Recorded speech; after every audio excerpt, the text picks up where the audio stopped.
we're back on Viewpoint. We're talking about Goodwill Industries, and we're talking about all the things that they do for people who need a little hand up, a little leg up to get going. And our guests are Sharon Durbin, and she's the CEO and president of Land of Lincoln Goodwill. And with her is Patrick Anderson, who's a strong silent type. But he's here, and he's a very nice man. Yes, we like him a lot, don't we? Yes, we do. Yes, we do. Yes. We were talking about, before the break, about helping ex-offenders. And another program that you have is to help at-risk youth. Right. Let's talk about those portions of our population and the kinds of things that can be done for them. The Crossroads program, as I said, was actually funded through a grant through the Department of Criminal Justice. And we worked with individuals that were being released from prison and working with them to see how we might help them sharpen the skills that they need after being incarcerated for quite some time, and to help them identify areas that we could either connect them to another agency that could be that next step of their journey that would work with them to support them as they, went into a job. And then others we've actually hired at Goodwill to give them that opportunity to start gaining that resume experience that they need. Exactly. And so it's no guarantee that, we might put them on a temporary job assignment for 6 months or whatever, but it gives them the ability to kind of get back into the workforce and to gain that experience to put on their resume. Yes, I was incarcerated for X amount of months or years, but I have had experience in this, and I worked at Land of Lincoln Goodwill, and then we, based upon, their job performance, if they come in and they really, was serious about getting back and giving that second chance, then we are able to give them a letter of recommendation as well. So, our budget doesn't allow us to keep everybody who walks in our door. Well, no. And, so we have to be very selective how we roll out programs and that type of thing. So that's a program that we do have in place. It's, as I said, our career development specialists can support that and help that individual in whatever capacity that we can to help them be that support that they need, or connect them to the right network that's available out there to help them with that next step.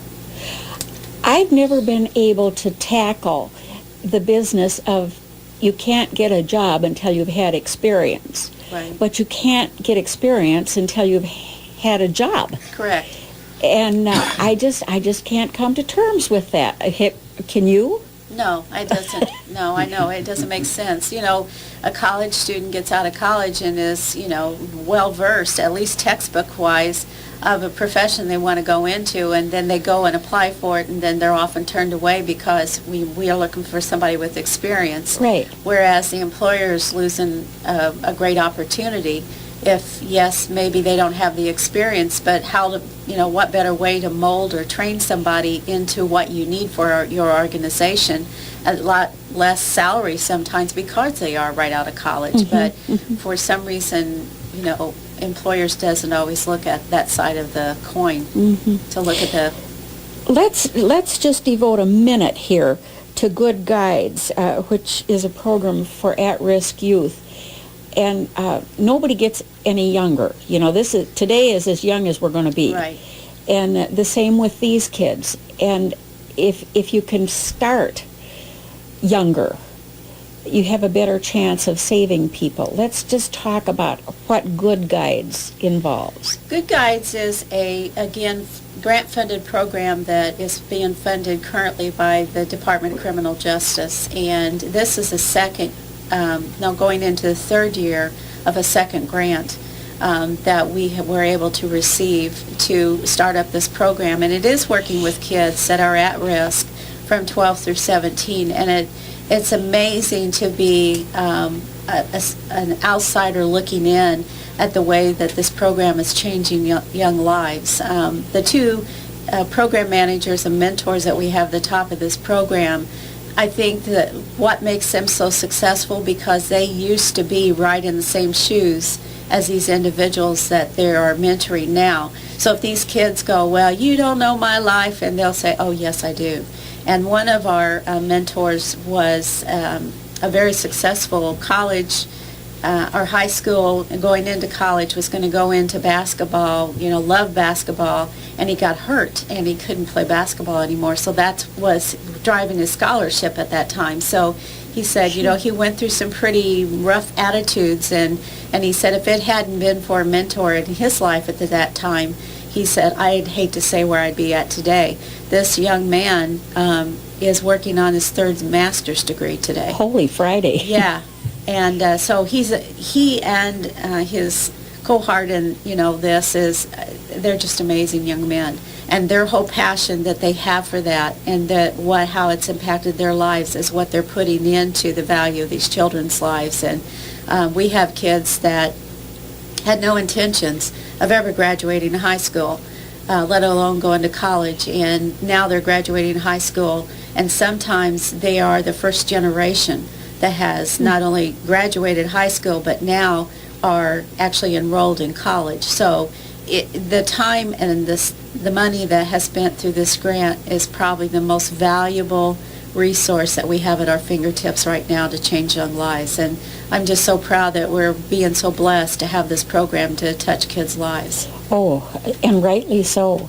And these people can't be bamboozled by these kids either, because they've been there and done that. Right. And they know all the ins and outs.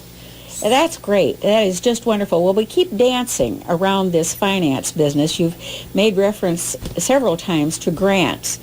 And grants aren't as easy to come by as they were at one time. Right. And so the stores have to be part of what finances the programs, right? Right. So let's talk just a little bit about the stores and the kinds of regulations you have to face and the kinds of things that you hope to accomplish.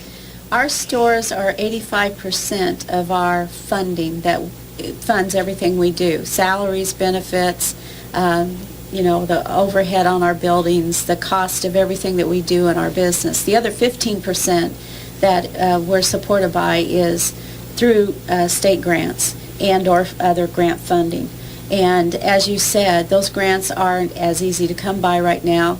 And those grants eventually come to the end. And the Good Prospects grant, even though it was a great grant, it was only for a limited time. So then you see the value of a program, and you have to say, should we continue it? Can we continue it? And if we can, how do we go about that? So the same focus that you may have had with a full funded grant and then not having that support anymore, you have to look at a new business model. And that's kind of what we're going through right now. There's a lot of emotions going through the organization, because I'm looking at our vocational rehab, our workforce development, and our career development services, and realizing that the expenses that are incurred by the agency to promote those programs, which is over a $2 million investment, we're only getting about $600,000 right now to support those programs. So the rest of it's coming out of our budget, and we can't continue to support that even though at a full capacity. And so right now I'm looking at everything and saying, how can I make us stronger? How can I bring the expenses in line with the revenue and keep our focus of everything that we're doing? And so it's very painful right now for some of our employees, because I've told them, it isn't going to be like today, and I have to make changes. And so I've have put our group of employees on a 90-day notice, if you will, and say, until I figure this thing out, I just want to let everybody know that if there's an opportunity for you to go elsewhere and work, now's the time to do it. But in the interim, we're not laying you off. We're not cutting your benefits. We're not cutting down on your pay. We're just trying to see how we need to tweak things in order to make the program stronger and more sustainable with the revenue that we have coming in, so that we can make this program as strong as we possibly can to go forward. So even though we're a nonprofit, you still have to run it like a business, and there's hard decisions that have to be made, tough decisions, and that's just part of life as well. It's not all the warm and fuzzy things that go on all the time, but we try to be as good stewards as what we possibly can with the donations that we receive and how we turn those around and recycle them to get revenue. Yeah, let's address this recycling and salvaged items just a little bit. You try to waste not, want not, don't you? Oh, yeah. One great thing about Goodwill is that we've been recyclers for over 100 years. Really. The rest of us just caught on. Yeah. I mean, bottom line, it's, things that we don't use in our home anymore, or clothes that we don't wear. And women are famous about buying brand new clothes and then deciding they don't want to wear them. So we even get new donated things with the price tag still on them. And then we turn around and process that. And if they're of good quality, we sell them in our stores. And if they're not so good quality, then they go into our salvage operations, which is our recycling. So we basically recycle that garment or whatever to gain another revenue stream so that we can continue to grow that revenue. Is there an avenue, are there avenues for recycling things like, say, appliances? We don't take appliances. We don't have any means to do that. Small appliances. Yeah, electronics we take. We take computers, keyboards, mice, all that. We have a program with Dell, and we recycle all of that through them, and they wipe the hard drive and all of that. And so we get money from that direction. So if anybody has a computer or OVCR or anything like that, a toaster or anything, even if it's not working, just drop it off at Goodwill, but just tell them that it's not working, and it goes into a recycling method that we sell for metal or waste, and that keeps it from going in the landfill, and it's another revenue stream for Goodwill. Is the business of landfills something that is always at the back of your mind? I'm afraid we're going to have more landfills than we are lots for building. Well, I'm very proud to say that about 92% of what comes into our organization is recycled in some way, form, or capacity. And so our team is just very cautious about what goes in the compactor or what goes in the dumpster, because they realize that where the next step it's going to go is in the landfill. And so, even though they all realize, they're all green conscious, that we don't want to put things in the landfill. If it's somebody else's waste, how can we turn that down to recycle it so it's not impacting our environment?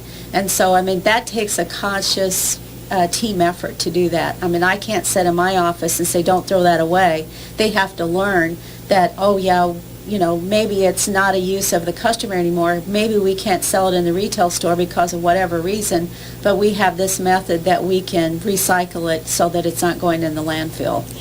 But on small appliances, sometimes the plug doesn't work anymore. Do you have a way of fixing the plug so you can sell the toaster? Not at this time. There are some things that they can fix and they will fix. But if we get so many donations, it's hard to, that's another whole job line that we could have. But eventually maybe we can get there. That'd be we've often talked about, wish we had the money to start a program just for ex-offenders that could do those kind of things, or refinished furniture or something like that. And that's not to say that won't be a program in the future, but just like anything, it takes money in order to start that effort to get it up and rolling. Do you feel it necessary to raise your prices from time to time because Yes. of the programs? We haven't raised our prices since 2007. And so, well, you're the only one then. Right. And we have customers, who come in and go, you've raised your prices, and they said, but you get this stuff free. Well, that's true.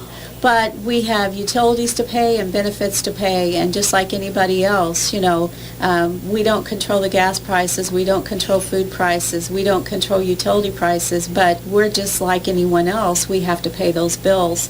And so we're always looking at a creative way to enhance our revenue coming in so that we can continue our program and services and keep the doors open and all of that. So We try to be as good stewards as we possibly can with the donations that come into our organization.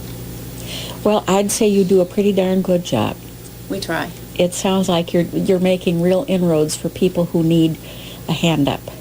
I thank you both very much for being with us today. Sharon Durbin, CEO and President of the Land of Lincoln Goodwill, and Patrick Anderson. Pleasure to meet you both. Nice to Thank be you for here. coming. Thank you. And thank you for joining us on Viewpoint today, and we'll see you next Wednesday.